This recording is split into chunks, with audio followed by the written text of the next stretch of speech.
Praise the Lord. जय मसीह की सबको। मैं श्रृंखला कानपुर से फिर से परमेश्वर के मधुर और सामर्थ्य वचन को आप सभी के साथ बांटने के लिए उपस्थित हुई हूँ। मैं धन्यवाद देती हूँ उस परमेश्वर पिता का जिसने आज का दिन दिखाया और इतनी सुंदर शाम दी, और फिर से परमेश्वर के उस जलाली नाम को लेने वाले हम होंगे, और जो भी सामर्थ्य वचन आज के समय में बोया जाता है वो हर एक की ज़िंदगी में काम करेगा। और मैं धन्यवाद देती हूँ अनुपम अंकल और शबनम आंटी का कि उन्होंने मुझे इनवाइट किया अपने इस पेज आगरा मसीह मंडली में, कि मैं फिर से एक बार इस पेज के वसीले से आप सभी को परमेश्वर के जलाली वचन के बारे में बता पाई। और मैं धन्यवाद देती हूँ सभी का जो अभी समय निकालेंगे और आने वाले समय में जो इस रिकॉर्डेड वीडियो को देखेंगे, वो सब परमेश्वर के नाम से, परमेश्वर के वचन से बहुत आशीषित होंगे। तो आइए सबसे पहले प्रार्थना के माध्यम से परमेश्वर पिता का धन्यवाद करें जो इस टाइम यहाँ पर उपस्थित हैं और हर एक के जीवन से बात करेंगे।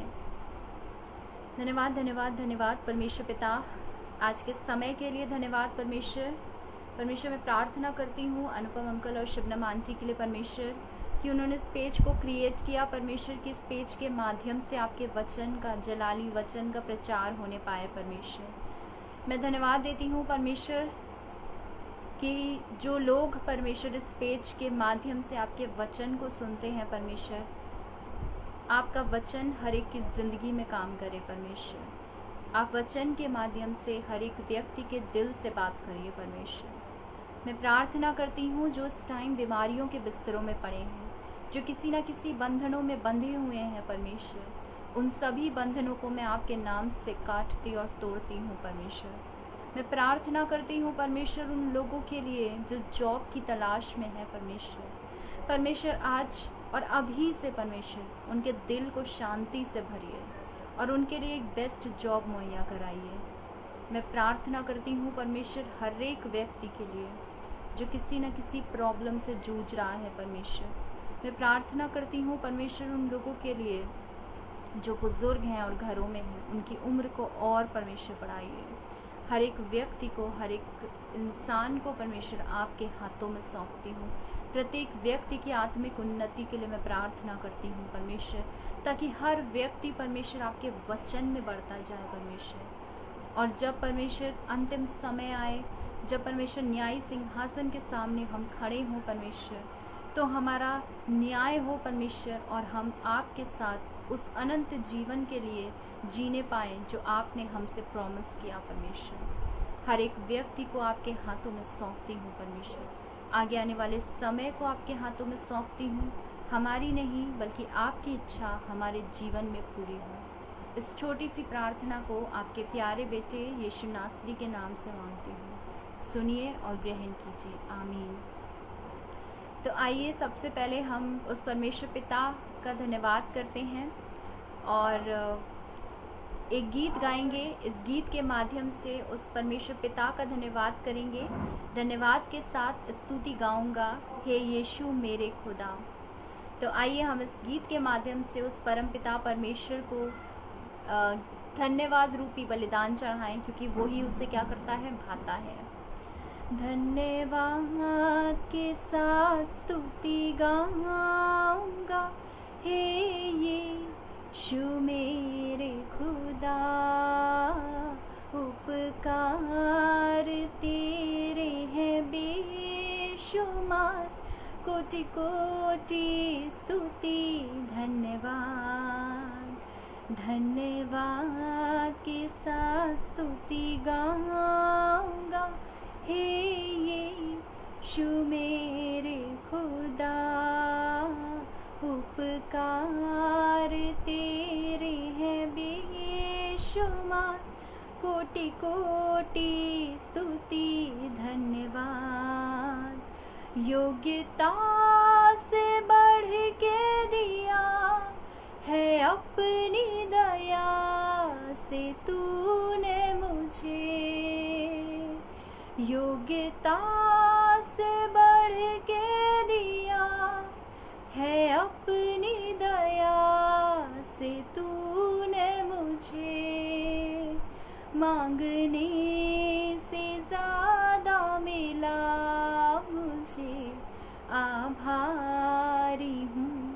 प्रभु मैं मांगने से ज़्यादा मिला मुझे, आभारी हूँ प्रभु मैं। धन्यवाद के साथ स्तुति गाऊंगा, हे यीशु मेरे खुदा। उपकार तेरे हैं बेशुमार, कोटि कोटि स्तुति धन्यवाद। तू है सच्चा जिंदा खुदा, तुझ पर ही भरोसा मेरा।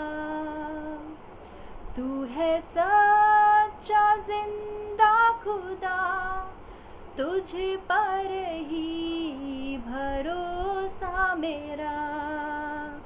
सेवा पूरी करके पाऊं इनाम, प्रभु ऐसा दो वरदान। सेवा पूरी करके पाऊं इनाम, प्रभु ऐसा दो वरदान। धन्यवाद के साथ स्तुति गाऊंगा, हे यीशु मेरे खुदा। उपकार तेरे हैं बेशुमार, कोटि कोटि स्तुति धन्यवाद। कोटि कोटि स्तुति धन्यवाद।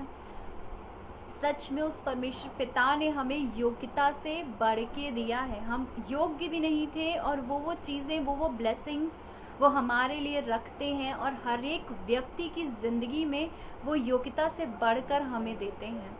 और जैसे लिखा है ना, मांगने से ज़्यादा मिला मुझे, आभारी हूँ प्रभु मैं। हमने उतना मांगा भी नहीं और परमेश्वर पिता ने हमें उतना दिया है। परमेश्वर ने अपना एक लौता पुत्र हमारे लिए दे दिया। आज के समय में अगर हम किसी से उसका बेटा मांगे तो कोई नहीं देगा, लेकिन एक लौते बेटे को, एक लौते पुत्र को हमारे लिए परमेश्वर ने दे दिया। ये उसका प्यार है, ये उसकी दया है। इसके लिए हमें क्या होना है? आभारी होना है। और हम क्या करते हैं? हम परमेश्वर के लिए एक समय, एक दिन भी नहीं निकालते हैं, कुछ समय भी नहीं निकालते हैं कि हम बैठकर वचन में मनन करें। हम इतना भी नहीं करते हैं। और उसने बदले में हमसे प्यार किया है और हमें क्या दिया है? अपने इकलौते पुत्र को हमारे लिए दे दिया, ताकि वो बलिदान हो और हमें क्या मिले? हम पापों से छुटकारा पा सकें। तो आइए हम वचन के लिए प्रार्थना करते हैं और उसके बाद वचन में आगे बढ़ते हैं। धन्यवाद, धन्यवाद, धन्यवाद परमेश्वर पिता, आज के समय के लिए धन्यवाद। हर एक व्यक्ति के लिए मैं प्रार्थना करती हूँ परमेश्वर, आज का वचन जो भी परमेश्वर, वचन रूपी बीज जो प्रत्येक व्यक्ति के दिल में बोया जाता है परमेश्वर, वो 70-80 नहीं बल्कि 100 गुना फल लाए परमेश्वर। और मैं प्रार्थना करती हूँ परमेश्वर, आज के वचन के माध्यम से आप हर एक की ज़िंदगी से बात करें परमेश्वर। आगे आने वाले समय को आपके हाथों में सौंपती हूँ। हमारी नहीं बल्कि आपकी इच्छा हमारे जीवन में पूरी होने पाए। इस छोटी सी प्रार्थना को आपके प्यारे बेटे यीशु नासरी के नाम से मांगती हूँ, सुनिए और ग्रहण कीजिए, आमीन। तो आइए सबसे पहली चीज़ जो मैं आपको बताना चाहती हूँ, आज का जो मनन का टॉपिक है वो बहुत छोटा सा है और बहुत ही ज़्यादा वैल्यूबल है, बहुत ज़्यादा यूज़फुल है, बहुत ज़्यादा अनमोल है। ये जो समय चल रहा है, हम टाइम की वैल्यू नहीं करते हैं और हम देखते हैं कि वचन हमसे समय के बारे में क्या कहता है। इसके लिए हम देखेंगे मत्ती 13, जो कि नए नियम में मिलता है। नए नियम की पहली पुस्तक है मत्ती 13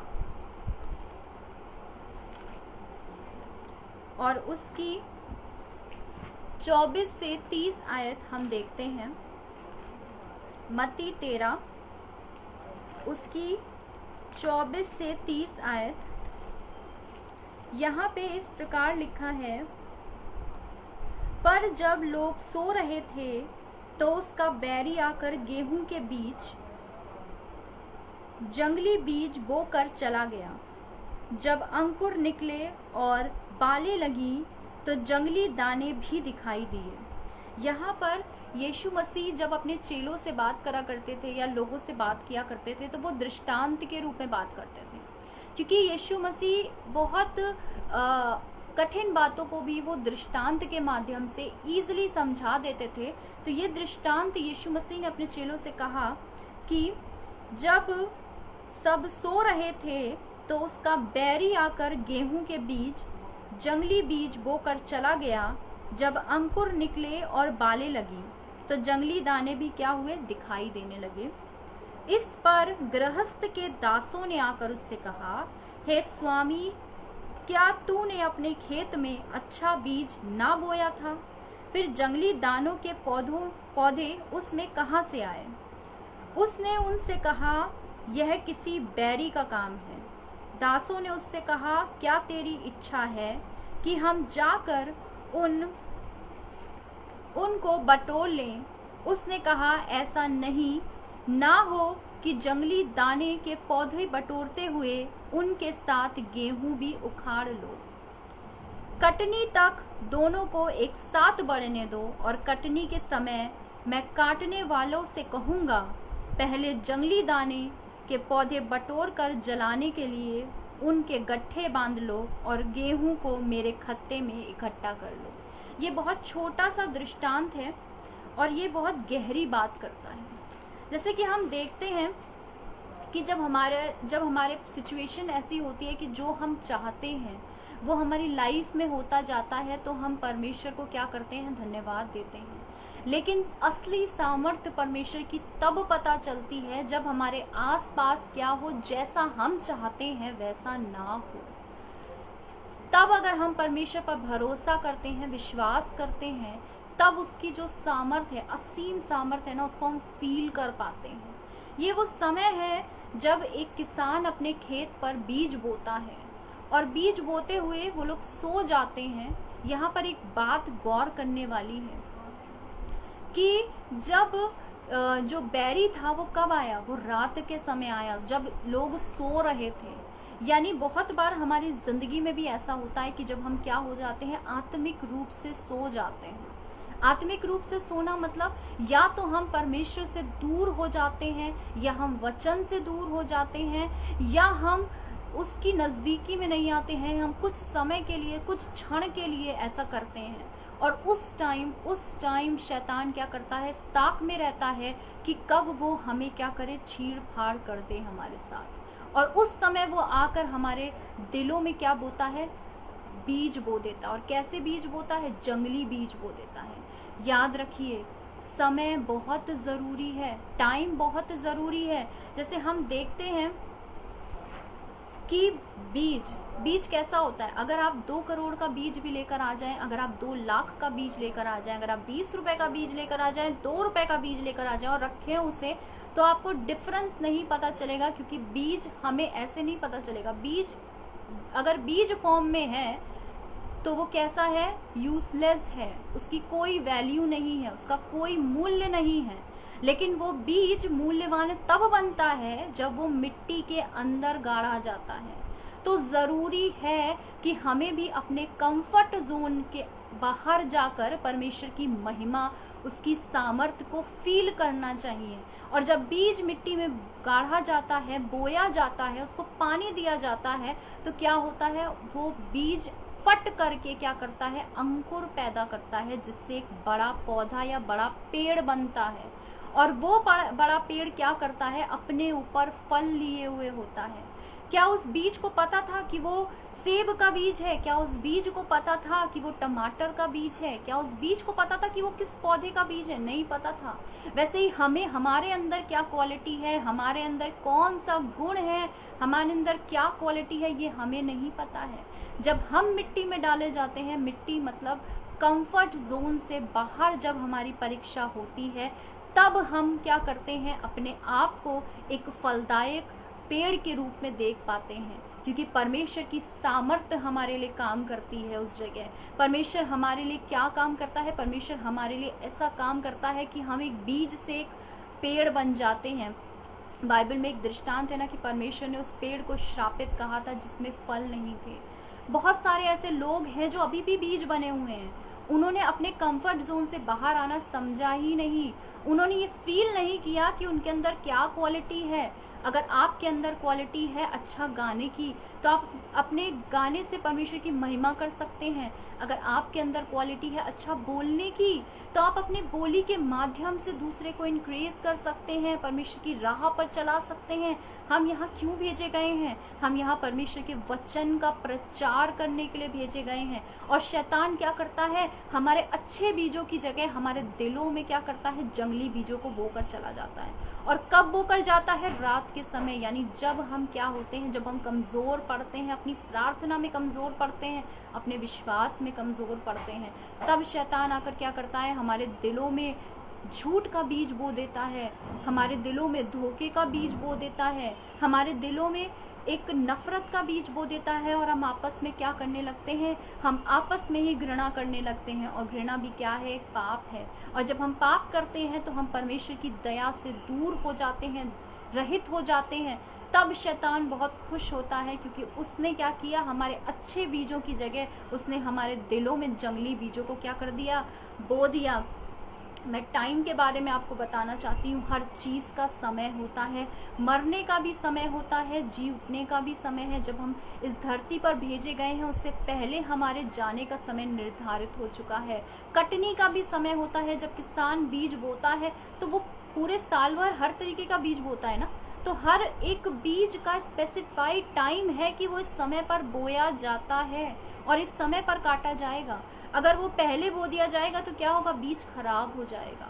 तो उसी तरीके से हमें भी ये पता है, हम स्टार्ट तो बहुत अच्छा करते हैं, अपने दिन की शुरुआत करते हैं प्रार्थना से, लेकिन पूरे दिन होते होते रात में जब हम सोने जाते हैं तो हम क्या करते हैं? आलस करते हैं कि अरे लेटे लेटे प्रार्थना कर देंगे, कल प्रार्थना कर लेंगे, अरे आज वचन नहीं पढ़ा, आज प्रार्थना कर देते हैं। हम ऐसे ही करते हैं। लेकिन हम डिपेंड ये करता है कि हम एंड अपने दिन का कैसे करते हैं। अगर हमने शुरुआत परमेश्वर से करी है तो आप अपनी ज़िंदगी, अपने दिन का एंड भी परमेश्वर को धन्यवाद देकर करिए कि आज का पूरा दिन परमेश्वर आपने मुझे संभाला है, आज का पूरा दिन आपने मुझे निगरानी रखकर संभाला है परमेश्वर। तो मैं समय के बारे में आपको बता रही थी कि हर चीज़ का समय है। ऐसा लोगों की लाइफ में बहुत बार होगा जब आपको सिचुएशन आपकी अंडर कंट्रोल नहीं लग रही होगी, ऐसा लग रहा होगा कि आप कुछ भी कर रहे हैं और वो नेगेटिव रिस्पॉन्स आपकी तरफ आ रहा है। तो तैयार हो जाइए। एक चीज़ है जो मैं आपको कहना चाहती हूँ कि धीरज रखना ज़रूरी है। अगर आप मेरी बात सुन रहे हैं और बहुत अच्छे से रिलेट कर पा रहे हैं तो अपने मन में बोलिए, अपना हाथ, दोनों हाथ पकड़कर बोलिए कि धीरज रख, तेरा समय आने वाला है। अगर आपके साथ कोई इंसान ऐसा बैठा है जिसकी लाइफ में बहुत उथल पुथल चल रही है, तो आप उसे भी ये चीज़ कह सकते हैं कि धीरज रख, तेरा समय आने वाला है। क्योंकि खुदा हार कभी नहीं मानता है, खुदा आपको कभी नहीं छोड़ता है, बल्कि जब आप परेशानी में होते हैं, जब आप प्रॉब्लम्स में होते हैं, तब उसकी सामर्थ्य दुगनी होती है आपके ऊपर, तब उसकी सामर्थ्य दुगनी होती है और आप उस चीज़ को फील कर सकते हैं। बहुत सारे लोगों ने देखा होगा उकाब पक्षी को। जब उकाब पक्षी अपने बच्चों को अपने घोंसले में, बहुत सॉफ्ट घोंसला बनाता है वो अपने बच्चों के लिए, हर सॉफ्ट सॉफ्ट चीज़ें वो रखता है अपने बच्चों के लिए, रुई ला के रखता है कि मेरे बच्चों को किसी चीज़ की दिक्कत ना हो, कहीं उनको जो पेड़ की डालियों से उसने जो घोंसला बनाया है, कहीं पेड़ की डाली उनको क्या करे, चुभ ना जाए। तो वो क्या करता है, बहुत सॉफ्ट सॉफ्ट चीज़ें अपने बच्चों के लिए अपने पक्षी अपने घोंसले में रखता है, क्योंकि वो चाहता है कि उसके बच्चे कैसा फील करें, उसके बच्चे बहुत आराम फील करें अपने घोंसले में। और उसके बाद वो क्या करता है, अपनी चोंच से पहले तो घोंसले को बनाता है, रुई लेकर आता है, बहुत सॉफ्ट बनाता है, लेकिन बाहर से बहुत सॉलिड बनाता है, क्योंकि उसे पता है कि कोई भी जो उसका जानवर दुश्मन है वो आकर उसके बच्चों को नुकसान पहुंचा सकता है। तो वो क्या करता है, वो बाहर से बहुत सॉलिड घोंसला बनाता है और अंदर से बहुत सॉफ्ट बनाता है और बहुत ऊंचाई में बनाता है, ताकि उसका जो बैरी है वो उसके बच्चों तक ना पहुंच पाए। और वो क्या करता है, उसी चोंच से अपने बच्चों को ला ला के खाना खिलाता है और बहुत सहलाता है, उन्हें प्यार करता है। लेकिन एक समय आता है जब बच्चे थोड़े बड़े हो जाते हैं तो वो क्या करता है, उसी चोंच से वो बच्चों को चोंच मारना शुरू करता है। क्यों मारना शुरू करता है? क्या वो उन्हें मारना चाहता है? नहीं। क्या वो ये चाहता है कि उसके बच्चे घर छोड़कर चले जाएं? नहीं। वो ये चाहता है कि उसके बच्चे इस कंफर्ट जोन को छोड़ करके बाहर निकलें और क्या करें, एक ऊंची उड़ान उड़ना सीखें। बहुत बार हमारी ज़िंदगी में भी ऐसा उथल पुथल होता है, जब शैतान जंगली बीज को हमारी ज़िंदगियों में बो देता है और जब हम परमेश्वर से दूर हो जाते हैं तो क्या होता है कि हमारी ज़िंदगी में भी बहुत उथल पुथल होता है। तब परमेश्वर क्या करता है? तब परमेश्वर हमें परीक्षाओं में डालता है ताकि हम उड़ना सीखें। उकाब पक्षी क्या करता है? ऊंचाई पर लेकर जाता है अपने बच्चों को और वहां से छोड़ देता है, और बच्चा जब नीचे गिरने लगता है, करीब 10 मीटर की ऊंचाई रह जाती है, तब वो क्या करता है? उसके ऊपर ऊपर मंडराता रहता है, और जब ऊपर ऊपर मंडराता रहता है तो वो उसको देखता रहता है। उसकी आंखें अपने बच्चे पर होती हैं कि कहीं वो नीचे गिरकर उसको चोट ना लग जाए। और जैसे ही वो कुछ मीटर की दूरी पर होता है, वैसे ही उकाब पक्षी तुरंत नीचे आता है और अपने बच्चे को अपने पैरों से पकड़कर अपने परों पर बैठा लेता है और दोबारा से जाकर क्या करता है? अपने उसके घोंसले पर उसको बैठा देता है। बच्चा बहुत डर रहा होगा, बच्चा ये सोच रहा होगा कि मेरे मम्मी पापा को क्या हो गया है, अभी कल तक तो ये मुझे खिला रहे थे, मुझे सहला रहे थे, और फिर आज के दिन ये क्या कर रहे हैं? मेरे घोंसले को हिला रहे हैं, मेरे घर को तोड़ रहे हैं, और मुझे ऊपर ले जाकर इन्होंने क्या कर दिया? नीचे फेंक दिया। उस बच्चे के दिल में बहुत डर हो रहा होगा, और फिर वो लाकर अपने बच्चों को खाना खिलाता है, फिर से सहलाता है, प्यार करता है। उस बच्चे को लगता होगा कि शायद पापा मम्मी क्या हो गए, बदल गए हैं, वो अब कल से ये चीज़ नहीं करेंगे, वो मुझे नीचे नहीं गिराएंगे। और दूसरे दिन फिर वो यही करता है। ट्रेनिंग पीरियड पर वो यही करता रहता है, और जिस दिन उसका बच्चा जब उड़ना सीख जाता है तो वो उससे भी ऊंची उड़ान उड़ता है। तब उकाब पक्षी क्या करता है? खुश होता है और अपने बच्चे को उड़ता हुआ देखता है। परमेश्वर हमारी और आपकी ज़िंदगी में भी यही चाहते हैं। जब हमारी लाइफ में प्रॉब्लम आती है तो परमेश्वर चाहते हैं कि उन प्रॉब्लम की वजह से हम और अपने लेवल, जिस लेवल पर हम हैं, उससे कई ज़्यादा लेवल तक ऊंचे उड़ पाएँ। तो हमें और आपको क्या करना है? हमें आपको धीरज रखना है। जैसे उकाब का जो बच्चा है वो धीरज रखता है, वो कोशिश करता है, अपने परों को पहले फड़फड़ाता है क्योंकि उसके परों में जान नहीं होती है, क्योंकि वो बच्चा, उसने कभी उड़ना नहीं सीखा, लेकिन धीरे धीरे उसके परों में क्या आ जाती है? जान आ जाती है। वैसे ही हमारी ज़िंदगी में भी यही होता है। जब हम प्रॉब्लम्स में पड़ते हैं तब हम परमेश्वर की सामर्थ को फील कर पाते हैं, तब हम अपने अंदर देख पाते हैं कि हमारे अंदर परमेश्वर ने क्या क्या क्वालिटीज़ रखी हैं। जैसे एक बीज जब तक वो मिट्टी में नहीं बोया जाता है तब तक अंकुरित नहीं होता है। अगर उसे मिट्टी में ना बोएं, आप उसे सिर्फ पानी देते रहें, तो क्या उसमें से अंकुर निकलेंगे? क्या वो एक पौधे में बदल पाएगा? नहीं बदलेगा। तब तक नहीं बदलेगा जब तक कि उसे मिट्टी के अंदर नहीं डाला जाए, उसके ऊपर रुपाई ना हो। तो वैसे ही हमारी ज़िंदगी में भी प्रॉब्लम्स आती हैं। क्या करने के लिए? हमें नाश करने के लिए नहीं, बल्कि हमें क्या करने के लिए? हमें और ऊंचाइयों तक पहुंचाने के लिए। और एक दिन ऐसा आता है जब वो बीज, जो एक छोटा सा बीज होता है, वो कितने बड़े पौधे को, कितने बड़े ट्री को, कितने बड़े पेड़ को वो क्या करता है? ग्रो करता है। वैसे ही अगर हम विश्वास के द्वारा अपने आप को परमेश्वर में समर्पित करते हैं तो परीक्षाओं में हम भी एक फलदायक वृक्ष के रूप में निकलते हैं।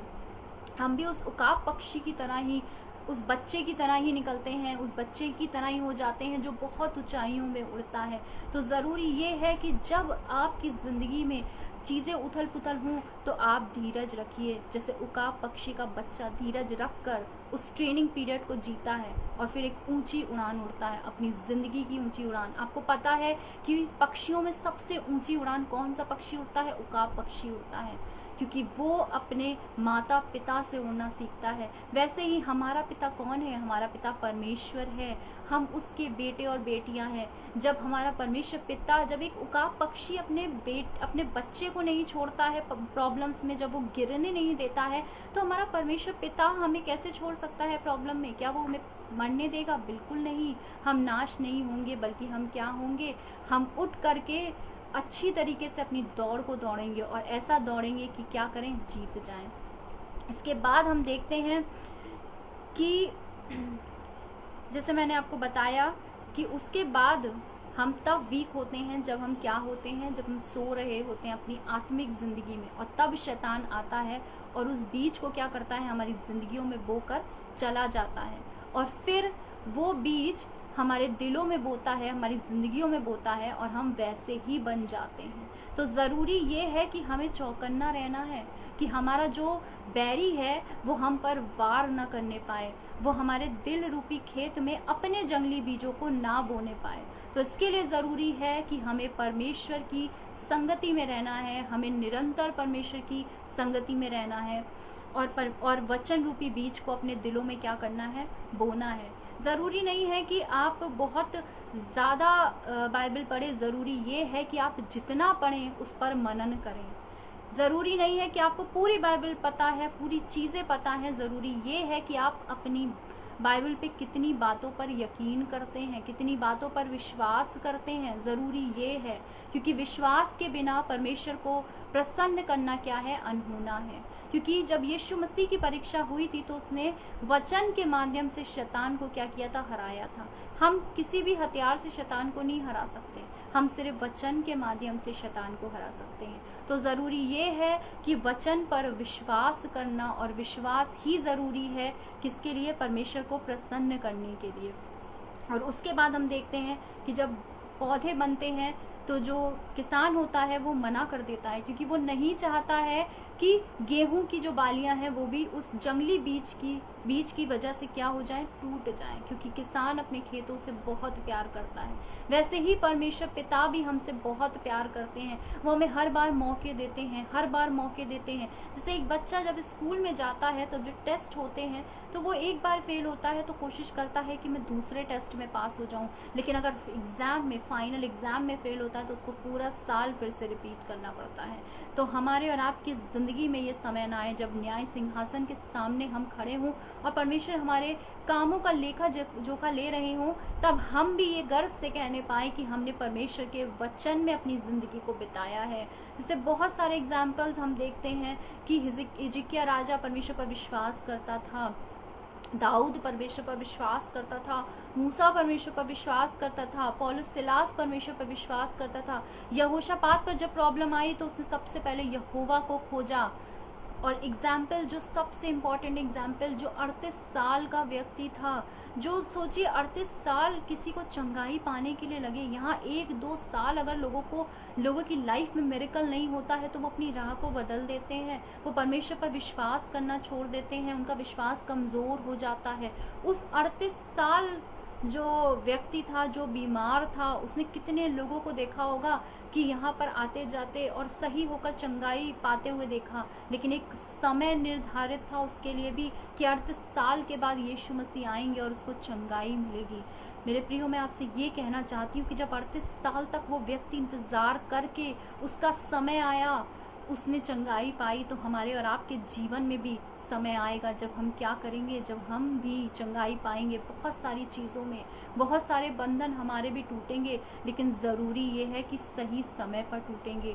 तो इसलिए मैं ये लाइन दोबारा से दोहराना चाहती हूँ कि धीरज रख, तेरा समय भी आएगा। Be patient, God is on his way. तो ज़रूरी ये है कि परमेश्वर हमारे लिए काम करता है, वो सोता नहीं है। God is on his way. Seriously बहुत ज़रूरी ये लाइन है कि हमें धीरज रखना है। दूसरा एग्जाम्पल जो हम देखते हैं वो है बरतिमाई का एग्जाम्पल। अंधा व्यक्ति था और वो क्या करता था, वो जन्म से अंधा था। ऐसा बाइबल में लिखा है कि वो जन्म से अंधा था। कितने सालों का होगा, क्या क्या उसने फेस किया होगा, ये हमें नहीं पता, लेकिन हमें ये पता है कि वो देख नहीं पाता था। और जब यीशु मसीह आते हैं, उसने सुन रखा था लोगों से कि यीशु मसीह क्या करते हैं, चंगाई देते हैं, लेकिन उसे ये पता था कि मेरा भी समय आएगा, ये विश्वास होता है। पता नहीं कितने सालों से वो अंधा था, पता नहीं कितनी प्रॉब्लम्स उसने झेली होंगी, लेकिन जब यीशु मसीह की आवाज़ सुनता है, जब यीशु मसीह को देखता है लोगों को आसपास बात करते हुए कि यीशु आ रहा है, क्योंकि वो देख तो सकता नहीं है, तो जब उसने सुना कि यीशु आ रहा है तो वो ज़ोर ज़ोर से क्या करा, चिल्लाने लगा। क्योंकि ज़रूरी ये है कि आप उस समय पर क्या करते हैं। अगर आपका समय है तो आपको विश्वास रखना है, जैसे बरतिमाई को विश्वास था कि मुझे यीशु से ही चंगाई मिलेगी। हमारे और आपके जीवन में भी ये विश्वास ज़रूरी है। और वो जोर जोर से चिल्लाने लगा, आसपास के लोगों ने उसको डांटा होगा कि तुम इतनी तेज़ चिल्ला रहे हो, यीशु तुम्हें नहीं बुलाएगा। लेकिन यीशु मसीह के पास वो जाता है। क्यों? क्योंकि उसका समय था, वो समय में हमारे और आपकी ज़िंदगी में भी है और आएगा, क्योंकि परमेश्वर कभी भी नहीं सोता है, परमेश्वर कभी नहीं हार मानता है, बल्कि उसकी सामर्थ हमारी परीक्षाओं में क्या होती है, डबल हो जाती है। तो इसलिए ज़रूरी ये है कि हम परीक्षा में क्या करते हैं, धीरज धरना ज़रूरी है, क्योंकि हर चीज़ का समय है। अगर हो सकता है अभी आपके लिए बहुत सारे द्वार बंद हों, लेकिन आपके लिए परमेश्वर बहुत सारे द्वार खोलेगा, लेकिन कब खोलेगा? समय पर खोलेगा, क्योंकि परमेश्वर हर चीज़ क्या करता है, एक टाइम पर करता है। उसने सबसे पहले क्या बनाया? उसने 7 दिन अलग अलग चीज़ें बनाई, 6 दिन बनाई, 7वें दिन विश्राम किया। तो हर चीज़ परमेश्वर क्या करता है, समय से करता है और पूरी करता है। तो हर एक की इच्छा पूरी होगी, लेकिन ज़रूरी ये है कि टाइम पर पूरी होगी, और तब तक हमें क्या करना है, धीरज धरना है। इन इंक्रेजिंग वर्ड्स के साथ मैं आज का सेशन यहीं पर एंड करना चाहूँगी, और आशा करती हूँ कि हर एक की ज़िंदगी से ये जो वचन है आज बोया गया है, ये हर एक की ज़िंदगी से बात करेगा, और हम परेशानियों में धीरज ज़रूर धरेंगे और परमेश्वर पर विश्वास करेंगे, क्योंकि हमें पता है कि विश्वास क्या है, एक सीढ़ी की तरह काम करता है हमारे और परमेश्वर के बीच में। तो आइए हम अंतिम प्रार्थना करते हैं और उसके बाद हम आज इस लाइव सेशन की एंड करते हैं।